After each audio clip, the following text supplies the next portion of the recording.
So what I've built is the coolest little waste oil burner that fits onto your rocket stove, just like that. This thing is awesome.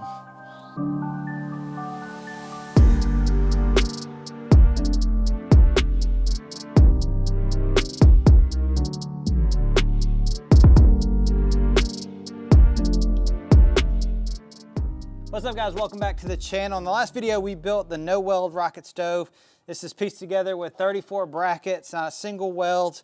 It has a detachable heat exchanger, just pops off and right back on if you want to heat up water. In this video I want to build a waste oil attachment that just will clip right on, something that's easily removable. So yeah, let me show you what I'm thinking for this project. If you're new here, be sure to subscribe. I have a lot of really cool projects coming up, like the electric hydrofoil build. That thing is gonna be awesome. Also, leave me a comment for the algorithm. We are always fighting that thing. A thumbs up and a comment is the best way to help out a video. I hate asking for it, but it really makes a world of difference.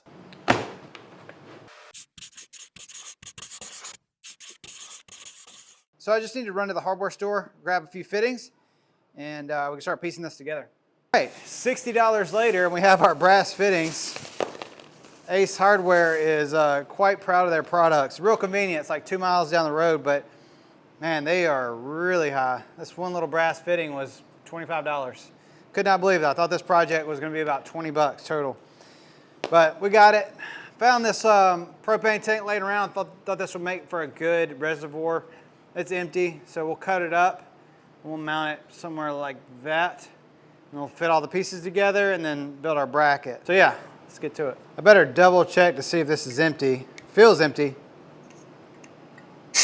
Oh, it still has a little bit. I'm glad I didn't go at that with my angle grinder before checking, but we're good now.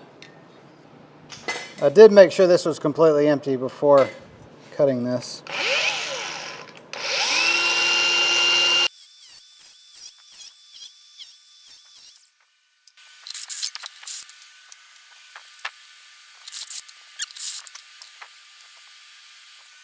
All right, got our holes drilled, just big enough for our compression fitting. That'll go on just like that. And then I have a nut that'll go on the inside that'll hold it all together.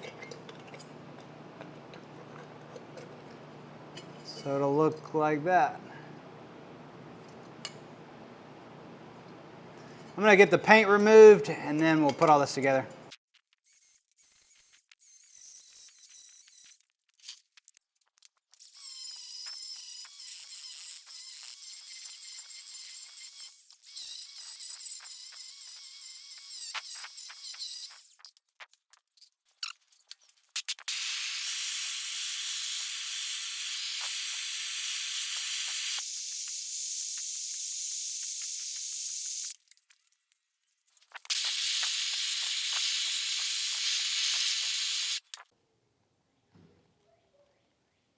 All right, this is finally cooled down. We can put our fitting on.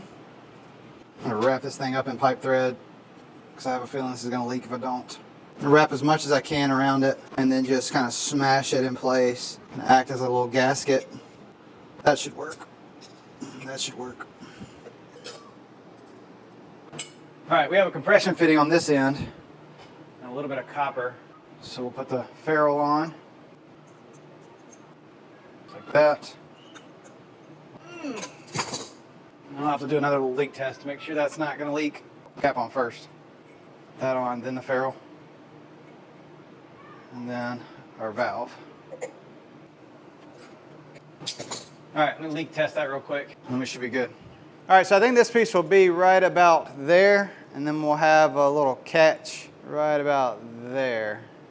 This piece will be like our little funnel that'll catch.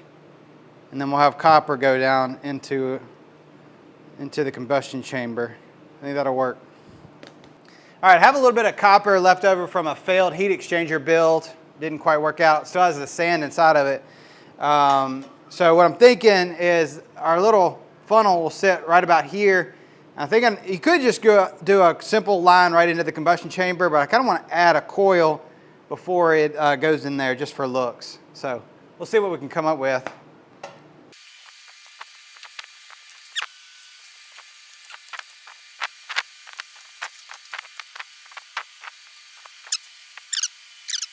All right, I think that'll look good.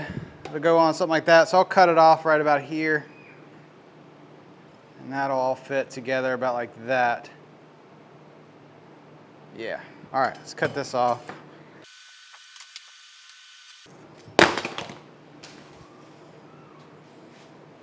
Gotta empty out the sand.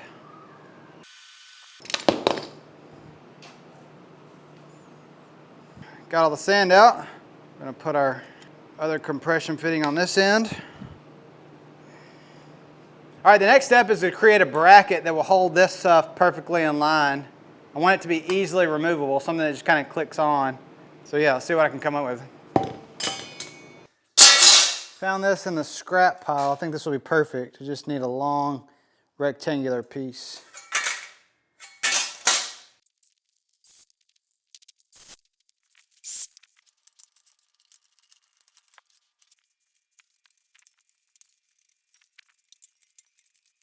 All right, I got this piece built. So this should just clip on just like that. And now we just gotta figure out a way to mount the reservoir in our coil.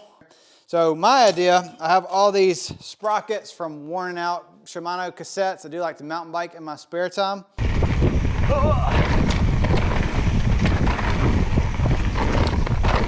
So what I was thinking is we'll cut up some sprockets and we'll use those as spacers. We'll just weld them on just like that. And it'll hold it away from the stove.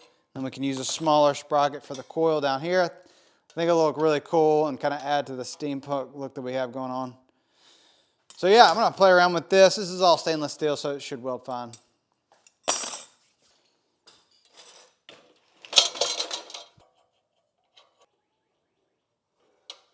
Yeah, I think that's gonna work.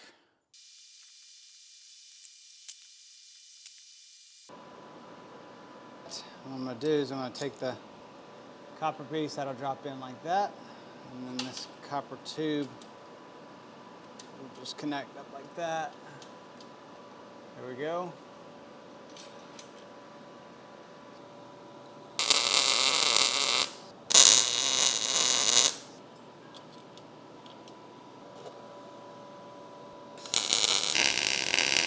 Ow! It's hot.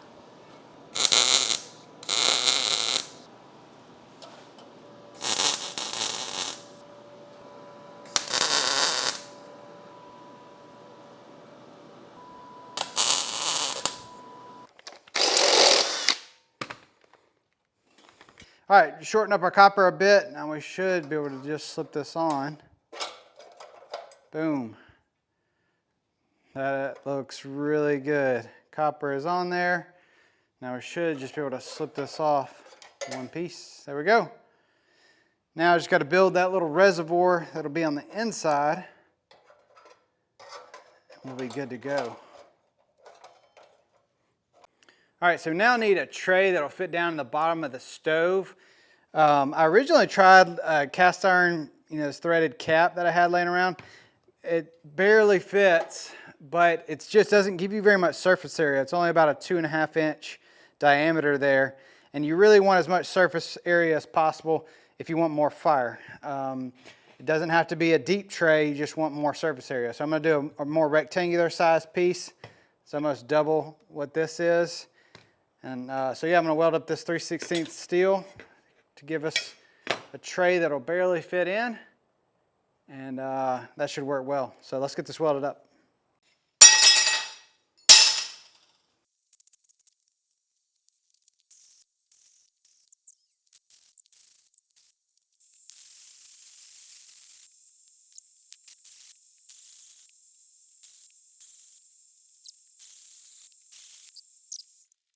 All right, we got our tray all welded up. I won't show you the welds on the inside because they are terrible, but I finally got it to stop leaking. We're ready to fill this thing with oil and test it out.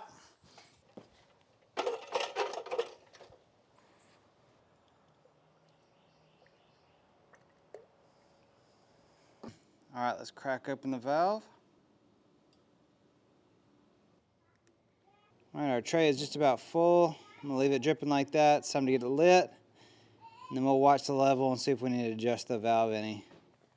All right, so I'm gonna get this thing lit. Oil can be a little bit difficult to get started even with a torch, so I like to start with a piece of paper towel, drop it in there, light that. It's gonna take a little bit before the oil will get hot enough to ignite, but eventually it'll get there. Get that in there.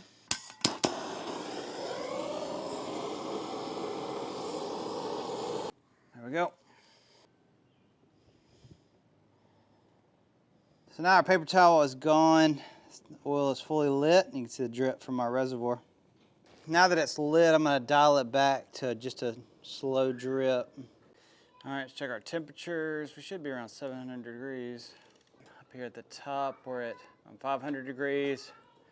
The reservoir stays pretty cool, right around 100 degrees, which is not bad. It's not even warm. Which I thought it would be a lot hotter since it's right there at the top, but this stays nice and cool. Let's test out this thermal camera I got for my iPhone. This thing is so awesome. Well, this little camera is so cool. You can set different points that you want to record the temperatures of. This is awesome.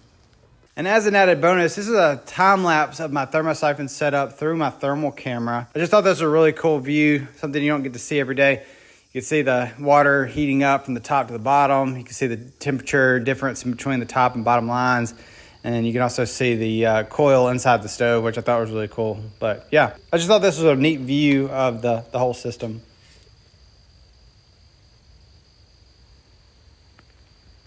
One thing I love about this setup is how long this thing burns. It's been going for over an hour. We still have oil in the reservoir.